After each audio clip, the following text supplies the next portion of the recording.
Tout discours qui désespère les gens est un discours refusé par l'islam.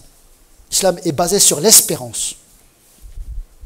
Parce que la miséricorde de Dieu est immense. Wa rahmatihi wasi'at kull shay.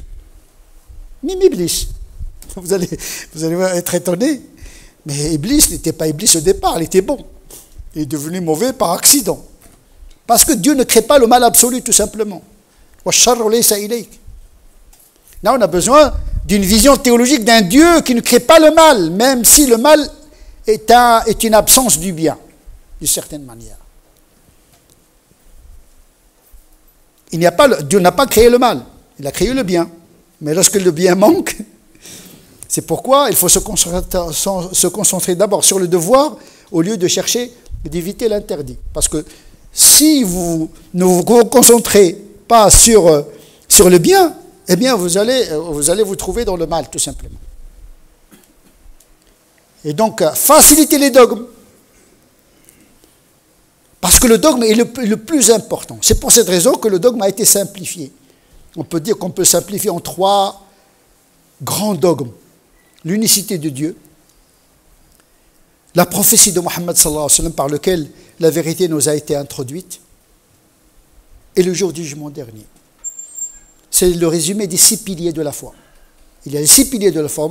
Arkanul Iman, 6, simplifiés en 3. C'est-à-dire que même dans les dogmes, il y a ce qui est essentiel, il y a ce qui est le plus essentiel. Et le plus essentiel, c'est la ilaha illallah. Ça, c'est...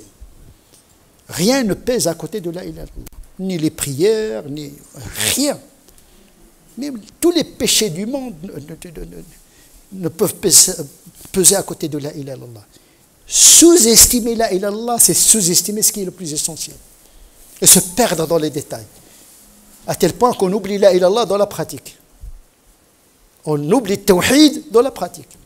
Je suis musulman, mais je perds l'essentiel, c'est-à-dire Dieu dans sa beauté, dans son unicité, dans sa grandeur et dans sa majesté. Il suffit de croire que Dieu est un et unique, qu'il est parfait et que rien ne lui ressemble. Vous n'êtes pas obligé de faire la théologie spéculative, ni la théologie mystique, ni être un savant ou bien un docteur bac plus je ne sais pas quoi en théologie. Dieu s'est rendu accessible. Il y a une démocratisation des dogmes. Mais au fil de l'histoire, la dogmatique s'est complexifiée. Les Ash'arites, ils ont ajouté des dogmes, les Hanbalites, ils ont ajouté des dogmes, les Kharijites, ils ont ajouté des dogmes, les Chiites, ils ont ajouté l'imama et l'infaillibilité de l'imam dans les dogmes. Il faut croire en l'imam pour être musulman. Si vous ne croyez pas à l'infaillibilité de l'imam, vous n'êtes pas un chiite, donc vous n'êtes pas un musulman, donc vous êtes un...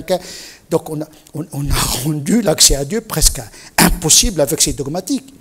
C'est pourquoi on a multiplié l'excommunication, le kufr. Ah, tu es kafir parce que tu ne crois pas à ça, etc. Alors que les dogmes sont simples. Plus la chose est importante, plus elle est simple.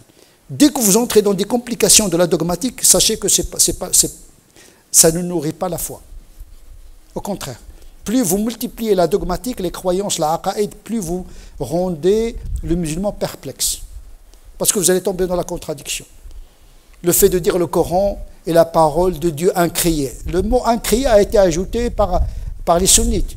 Mais avant, les gens disaient le Coran c'est la parole de Dieu. Comment on ne sait pas. Mais puisqu'il y avait des hérésies, les al-sunnah, ils étaient obligés d'ajouter des dogmes. Mais dès qu'il y a des hérésies, on est obligé d'ajouter des dogmes et ainsi de suite. C'est devenu la aqidah, il faut faire 5 ans, 6 ans d'études pour être un sunnite, ou bien un chiite, ou bien un mu'tazilite. On a perdu la simplicité originelle. Donc, plus le dogme est important, plus il est simple. La ilaha illallah, il résume tout le tawhid. L'unicité de Dieu. Qul huwa Allahu ahad, il équivaut le tiers du Coran. Qul huwa Allahu ahad, Allahu samad, lam yalid wa lam yulad wa lam yakul lahu kufuwan ahad. Vous avez quelques détails dans l'asma' wa sifat, puis Dieu lui-même a résumé. Donc, il y a toujours le souci de résumer les choses dans le Coran. D'un côté, on trouve quelques détails, mais attention, les détails doivent mener vers l'essentiel.